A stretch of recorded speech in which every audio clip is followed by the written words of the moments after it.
Jambo Africa. Um, Greetings to everyone. Thanks for tuning in our YouTube channel, African Dignity. Please subscribe to our channel.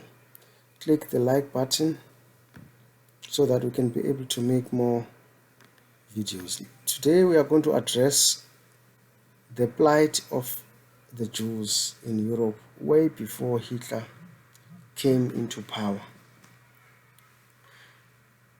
The war that is raging currently in Palestine will never stop because it was planned many years ago. The world will go to war, to a world war, which will be the third world war, because of the problems that are happening between Palestine and Israel. First of all, I want to reiterate that people should not be fooled by this fame of the Israel state. There was never an Israel state for all these years until 1948. And even in the Bible, people tend to distort the Bible and say the land of Israel. When people said the land of Israel, they mean the land where a man called Israel once lived and had children. Abraham was his son, Jacob, and also his son Ishmael, who was born of a slave from Egypt in the instructions of Sarah, of Abraham's wife Sarah. Because he was old, he then ordered that a slave from Egypt should bear children for Abraham. That is how Ishmael was born. So obviously Ishmael had a darker skin as compared to Jacob. But they were all from that land. That land, Palestine, had always existed. And unfortunately, it was colonized by the English. It was colonized by the English, and when the English saw it, that it was no longer necessary to colonize that nation, because people had from that land had helped the English to fight the Second World War. So the English then gave that land away to say anybody who wants to use it can use it. But there was a guy called Theodor Herzl, who was a Jewish scholar, and he is the one who actually initiated the idea of the Jewish state. That is why today we have the country or the land called Israel. It was the proposal of Theodore and other Jewish scholars. Let us remember that history has been distorted in such a way that the whole world today has forgotten that the what is called anti-Semitism did not start with Hitler. It started many years ago. In the 1400s, there was anti-Semitism, because people tend not to understand the term Semite. Semite means anybody who is born in the Middle East, whether you are an Arab or a Jew, you are regarded as a Semite because of the type of language that you speak, which is not European. So the issue was that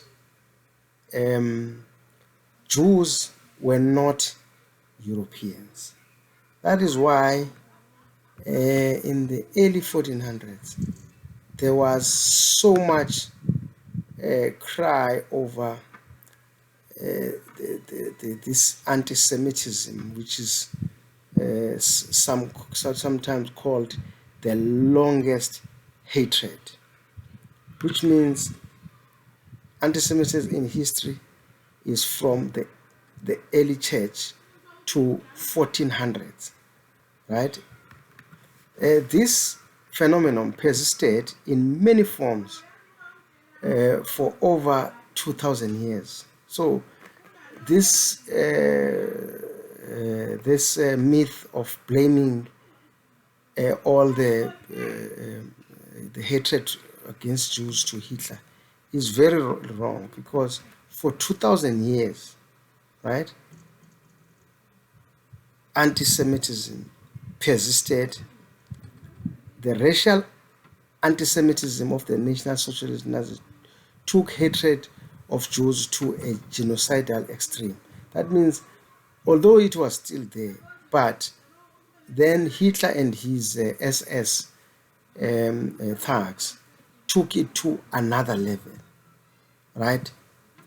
Yet the Holocaust began with words and ideas, stereotypes, sinister cartoons, and the gradual spread of hate.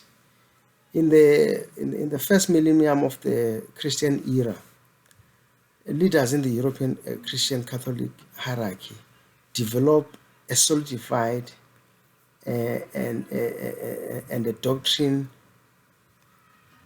with ideas that led to the hatred of the Jews. So all Jews were responsible for the crucifixion of Christ. This is now, this is where these things started.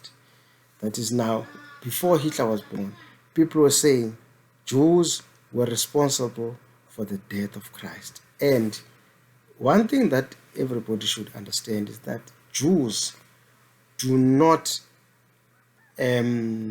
follow Christianity. They have their own religion that they subscribe to, which is called Zionism. They also do not want to be called Semites, because Semites, they know Semites to mean Arab as well, and they want to distance themselves from Arab because they think they are better than Arabs. So that is where the problem started. So then they were said to have been responsible for the crucifixion of Christ, and also they were said to be responsible for the destruction of the temple by the Romans, and the scattering of the Jewish people was punishment for both past transgression or continued failure to abandon their faith and accept Christianity. So that was the myth that was believed. Yes, it is true that the Jews also originated from Palestine, but people should not mistake Palestine as Israel. Palestine was never Israel, but Israel was once an inhabitant in Palestine, and he gave birth to two different to children who brought about what we have now as Islam and Zionism. That is why we have Netanyahu and we have Yasser Arafat. They all come from that generation of Ishmael and Jacob. So in the 10th and 11th centuries, these doctrines about Jews were hardened and unified in part because of the following threats. First of all, there was a threat to the church hierarchy from the impending split between Roman Catholicism and Greek Orthodoxy. That was way back in the years 1054. And then there was successive waves of Muslim conquest, end of the millennium fervor, successes in converting the heathen ethnic groups of Northern Europe, and military spiritual zeal of the Crusaders. This is where slavery flourished, because the Arabs, who were mostly Muslims, would come to Africa and force Africans to convert to Islam or be sold to slave merchants who were hovering in Africa looking for slaves. They were from America. So that's where the problem started. Now there was the Crusaders. Crusaders also came from Europe and came to Africa to force people to abandon their religion and embrace Christianity. That is where the biggest problem started. Right? There was this drive of seeking to retain their beliefs and culture. Then Jews became bearers of the only minority religion on a now Christian continent of Europe. So their movement from Palestine to Europe was a big mistake because they did not want to relinquish their religion, which is Zionism. They wanted to stick on Christianity, which was problematic to them, and it is the cause of everything that happened to them at that time. So it is important that people should understand that the Jews were discriminated to degrees that are very enormous. And the introduction of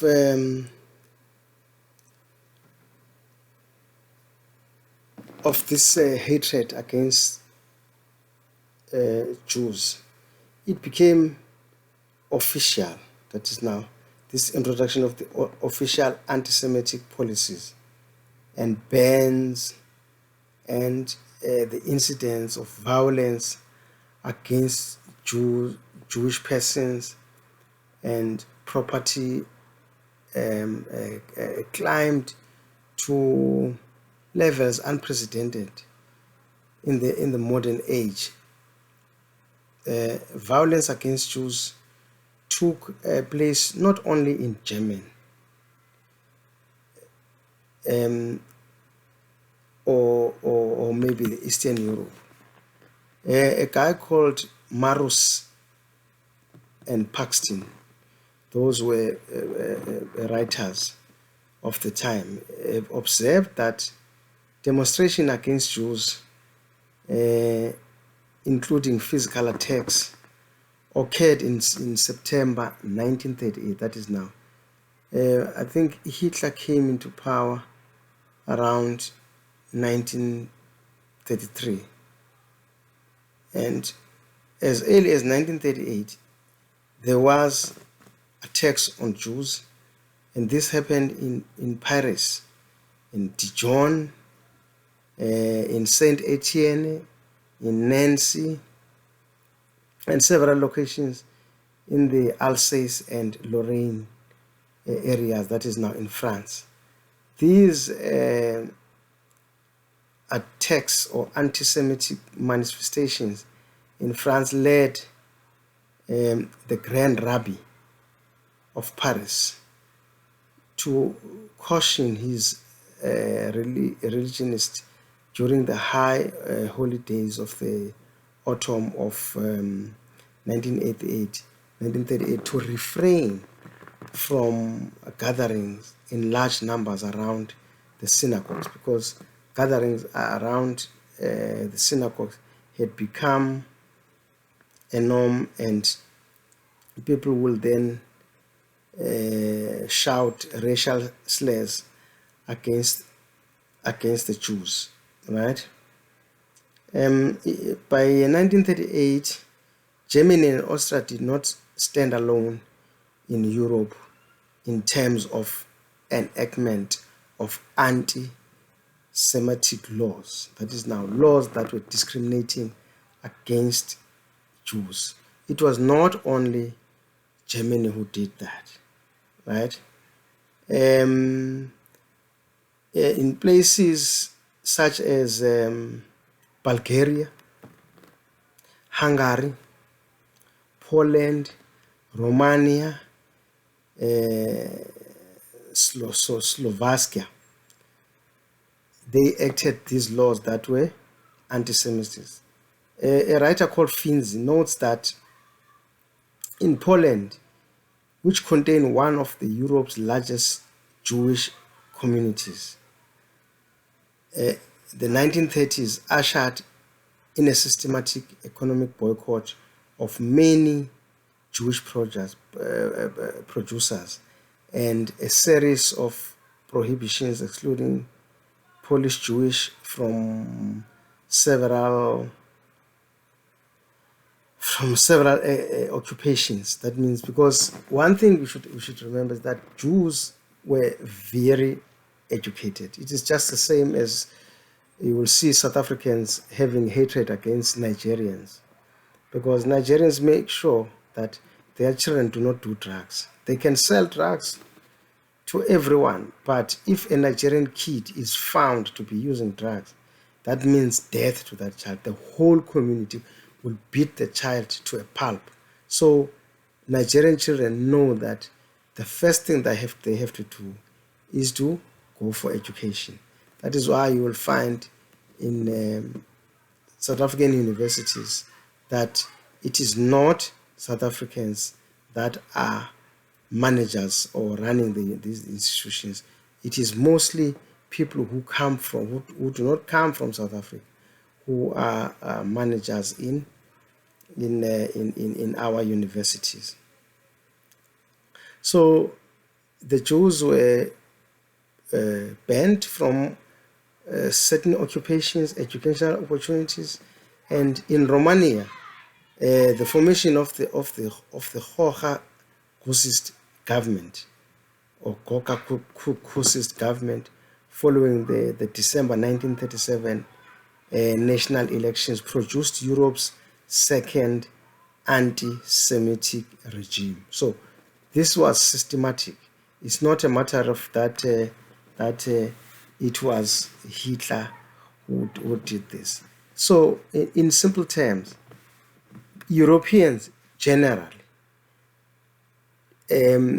were discriminatory against Jews, because, to be honest, Jews in Europe are not regarded as white, because they are not white. They are from the Middle East, and if they are now being classified amongst white, they fail the test. That is why there was this segregation against them, and there was this cruelty against Jews, which was unfair. So if anybody wants to solve the problem in the Middle East, the best thing you can do is to restore the ownership of Jewish land in places like Poland, Hungary, Bulgaria, places like Ukraine, in places like Moscow, because in Moscow as well, Jews had land. That is why they were even classified as the Bolsheviks. They were classified with Bolsheviks, because although they did not do anything wrong, they did not attack anybody.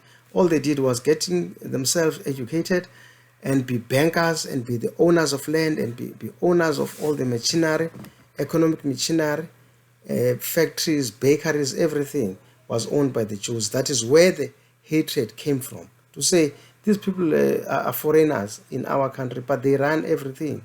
And the people turned around and decided that they should be taken away from Europe because they are not Europeans. And around 1946, there was a talk that Jews should be taken to Uganda by people like Chamberlain, who later became the Prime Minister of England. When he was governor, a colonial governor in Palestine, he had agreed that Theodore Herzl should organize that the Jews be taken to Africa and be settled in Uganda.